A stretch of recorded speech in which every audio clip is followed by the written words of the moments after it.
Welcome to JJ tech channel. இன்றைக்கி நம்ம parabola எப்படி ட்ரா பண்ணுறது அப்படின்னு பார்க்க போகிறோம். ஒரு question, draw a parabola given the distance of the focus from the directrix as 60 mm. So நம்ம ஏற்கனவே எலிப்ஸ் ட்ரா பண்ணும்போது பார்த்துருப்போம்.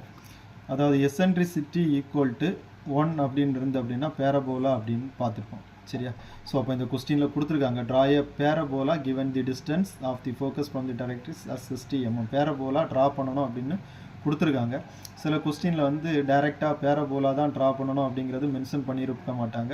ஸோ அதுக்கு வந்து இந்த எசென்ட்ரிசிட்டி வேல்யூ ஏதாவது கொடுத்துருப்பாங்க. அந்த எசென்ட்ரிசிட்டி வேல்யூ ஈக்குவல் டு 1 அப்படின்னு வந்து அப்படின்னா அந்த கொஸ்டின் வந்து பேரபோலா அப்படிங்கிறத நம்ம அண்டர்ஸ்டாண்ட் பண்ணி என்ன பண்ணணும் அப்படின்னா பேரபோலா ட்ரா பண்ணணும். Okay, so first same procedure தான். நம்ம எலிப்ஸ் எப்படி ட்ரா பண்ணோமோ அதே ப்ரொசீஜர் தான் வரும்.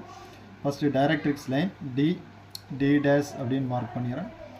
Next one horizontal line C அப்படின்னு மார்க் பண்ணுறேன். Next focus to directrix distance 60 mm. So இந்த பாயிண்ட்லேருந்து 60 mm distance. So focus line draw பண்ணுறேன். ஃபோக்கஸ்லேருந்து டைரக்ட்ரிக்ஸ் வரைக்கும், ஃபோக்கஸ் டு டைரக்ட்ரிக்ஸ் லைன் வரைக்கும் டிஸ்டன்ஸ் அப்படிங்கிறது 60 mm. ஓகே, இந்த டிஸ்டன்ஸ் அப்படிங்கிறது 60 mm இருக்கும். 60. Okay, next equal to 1. So அப்போது 60யை சேம் சென்டர் தான் வந்து என்ன அப்படின்னா வெர்டெக்ஸ் பாயிண்ட். ஸோ இங்கே வந்து நம்ம நம்பர் ஆஃப் பார்ட்ஸாக எலிப்ஸை மாதிரி டிவைட் பண்ண வேண்டாம். ஏன் அப்படின்னா பேரபோலா ஈக்குவல் டு 1. ஸோ அப்போ 60 டிவைடட் பை 2 அப்படின்னு எடுப்போம். 60 டிவைடட் பை 2 ஈக்குவல் டு 30. அதாவது சென்டர் பாயிண்ட் தான் வெர்டெக்ஸ் அப்படின்னு மார்க் பண்ணுவோம்.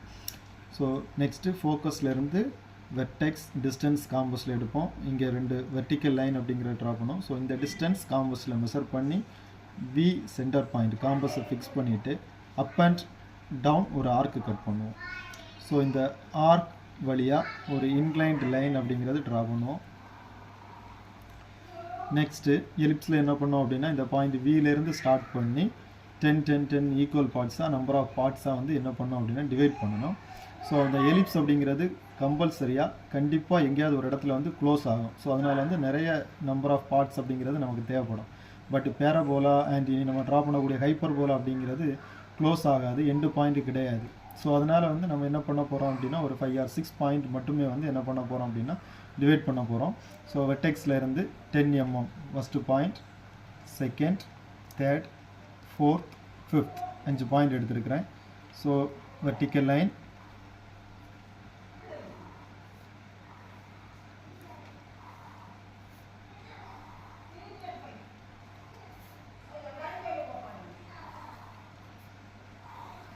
ஸோ இந்த பாயிண்ட்டுக்கு நம்பர் கொடுப்போம்.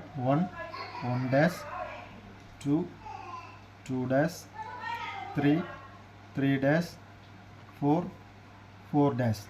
Okay, next 1 to 1 dash distance காம்பஸில் மெஷர் பண்ணி ஃபோக்கஸை சென்டர் பாயிண்ட்டாக யூஸ் பண்ணி, அதாவது ஃபோக்கஸில் காம்பஸை ஃபிக்ஸ் பண்ணிவிட்டு 1 to 1 dash இந்த லைனில் வந்து நம்ம என்ன பண்ணுறோம் அப்படின்னா ஒரு ஆர்க் கட் பண்ணுறோம். 2 to 2 dash distance F centre point second லைனில் ஒரு ஆர்க்கு கட் பண்ணுறோம். 3 to 3 dash distance F centre point third பாயிண்டில் ஒரு ஆர்க்கு கட் பண்ணுறோம். 4 to 4 dash distance F centre point fourth லைனில் ஒரு ஆர்க்கு கட் பண்ணுறோம். ஸோ நெக்ஸ்ட்டு நம்ம டிவைட் பண்ணாலும் இந்த ஆர்க் அப்படிங்கிறது இப்படியே தான் போயிட்டுருக்கோம், ஒரு இடத்துலையும் க்ளோஸ் ஆகாது. ஸோ இதை வந்து நம்ம ஸ்டாப் பண்ணுறோம்.